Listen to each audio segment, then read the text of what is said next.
Good morning. We're coming to you live from the Indiana Vein and Laser Center. Today's video presentation is going to be on the frequently asked questions that we get about varicose veins and vein disease in general. 10th most common question we get: what do veins actually do? Well, veins are basically the body's pipes to get blood and fluid from our legs back up to our heart. Whereas arteries bring the blood down to the legs, the veins' job is to be a return pipe. The way they work is with one-way valves that allow the blood to move upward but prevent gravity from drawing the blood back down. And so that's in essence what veins do. Number 9, what is venous insufficiency? My doctor told me that I might have venous insufficiency or venous reflux. So insufficiency or reflux is when the valves inside those pipes, inside those veins, don't do their job.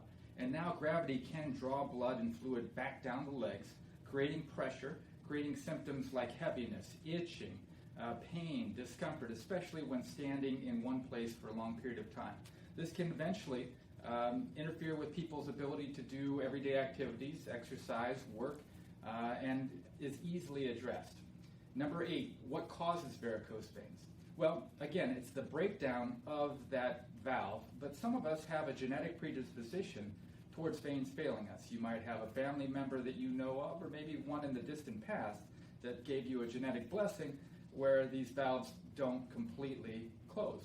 Over time, with jobs that keep you on your feet for a long period of time, healthcare workers, hairstylists, or pregnancy, which puts a lot of pressure on the veins, those valves may get stretched out farther and farther.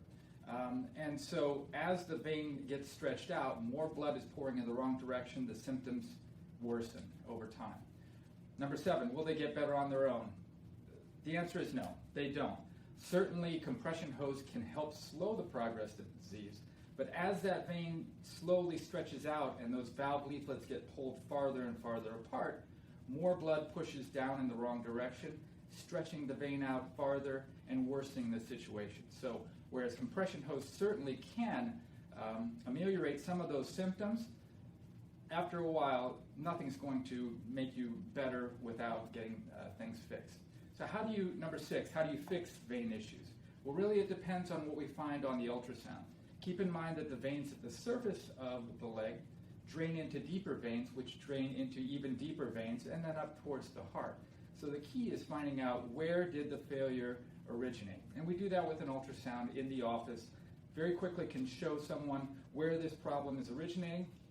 But the beautiful thing is, whereas in the past we used to have to take somebody to the hospital, put them under general anesthetic, large incisions that would keep them off work for the better part of a month to a month and a half, now we can do this through pinholes in the office, just under local anesthetic, and people are getting back to work a day or two afterwards and back to normal activities. So we can do this elegantly now, where it used to be, a bit of a disaster. So you don't have to suffer. This is an easy process. Another question, number 5. Do you have locations close to me? Well, we have a location in Fort Wayne. We have a location in Fishers. And no, we don't have, 12 locations across the state. But I will say that we've had people fly here from Alaska, from California, from China, from Russia to get their veins done. So driving across town will make it worth your while, promise. Experience really matters in the treatment of venous disease. Number 4, if you remove a vein, what happens to the blood that was in that vein? Well, keep in mind, all of these veins are like pipes, water pipes that are interconnected.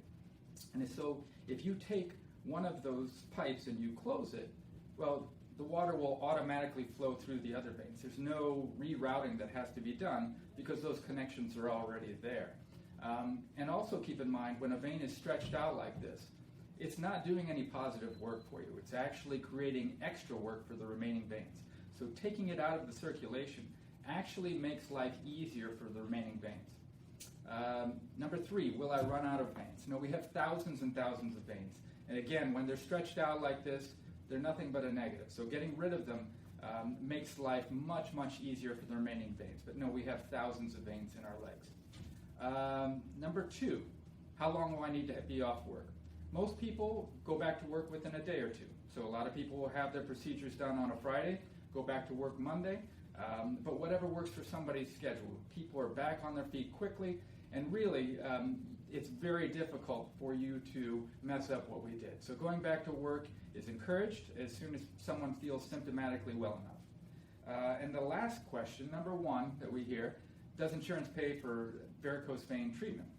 The vast majority of insurance plans pay for varicose veins to be fixed as long as the patient is having symptoms and has tried some other non-invasive methods like compression hose, exercise, non-steroidal anti-inflammatory medications to ease the pain. Yes, almost all insurance companies will pay for this to be fixed. And the reason is because they know very well that if it goes untreated, that those patients can go on to have thickening of the skin down low in their ankles, discoloration that can proceed to ulceration over time. And so insurance companies know that they can save money and grief over the long haul by treating it early. So those are the top 10 questions we have. But if you have other questions, you can go to our website, indianavein.com. You can call us, 260-432-7654, or 317-915-8323, and we'll get all your questions answered. Thanks for watching, and we'll see you soon.